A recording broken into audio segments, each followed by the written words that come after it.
solve customers' problems in a way that the fintech market will never get close to. Okay, do you actually believe that banks can solve problems, Lita, being a banker?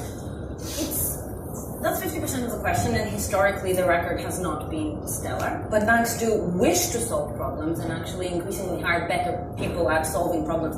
I don't think, though, the question is can they? The question is, do they have the right to? At the end of the day, the data that we hold isn't ours, it's the customers. And there is a very powerful case to be made in favor of being dumb pipes because that is what the customers are increasingly choosing.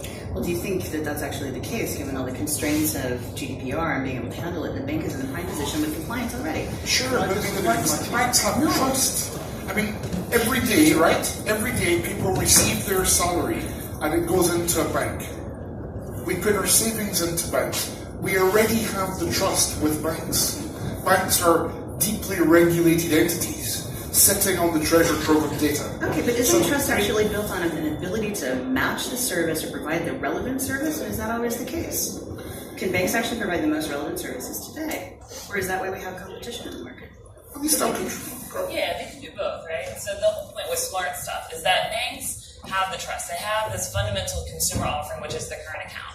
But yet, with everything in technology, it's mobile first, digital everything, and APIs to connect it, right? So they need and want to access the best financial products to live the best life possible, right? But the banks can still provide that access. So is there a bank that actually has a full set of APIs that can do this?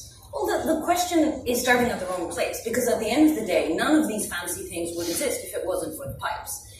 And wherever you look, if you take it down to the bottom, we're all sharing the same creaky infrastructure that is provided by those banks. And as we saw last week, when those things go down, it's not just the owners of the pipes that are affected, it's everyone, because we're all sharing the same infrastructure. And there is a lot of upside to actually having a shared infrastructure. Sure, there's vulnerability because if it goes down, we're all affected.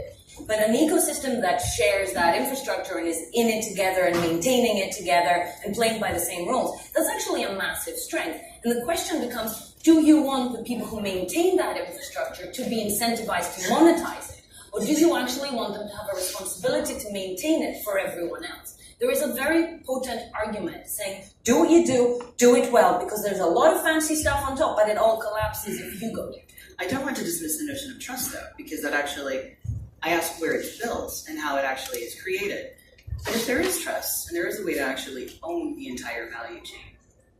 Well, if you've spent decades building a brand, and you already have the trust, you already have the customer account, you already have potentially many years of transactional history.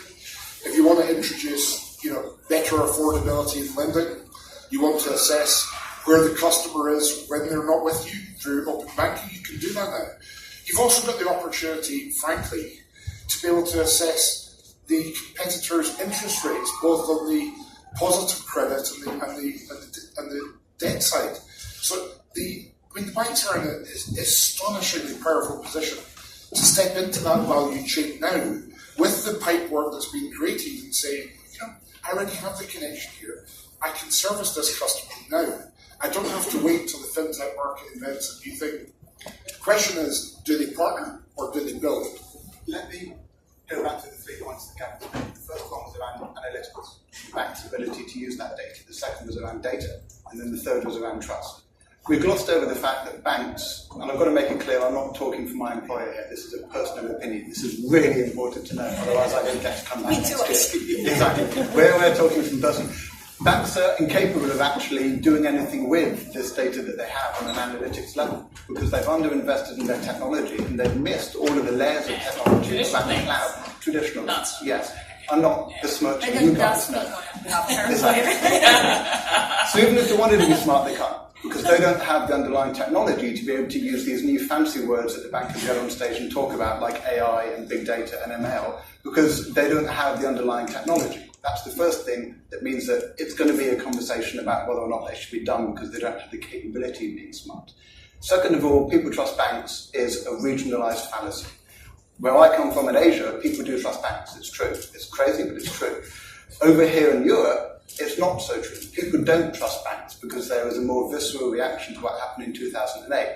So I challenge the very idea that banks have a beginning of trust to be able to start with. Third of all, data. And then I'll be quiet, I promise. Banks have the wrong data. Banks have transactional data. They know what happened and they know when it happened, which, fine. But as all of the most popular tech companies and valuable tech companies in the world have now shown us, that data doesn't matter. It's the who and the why that matters. And banks don't have access to that data. So even if they did have the technology investment to allow them to use the technology to interpret the data, they've got the wrong data to be able to do it in the first place.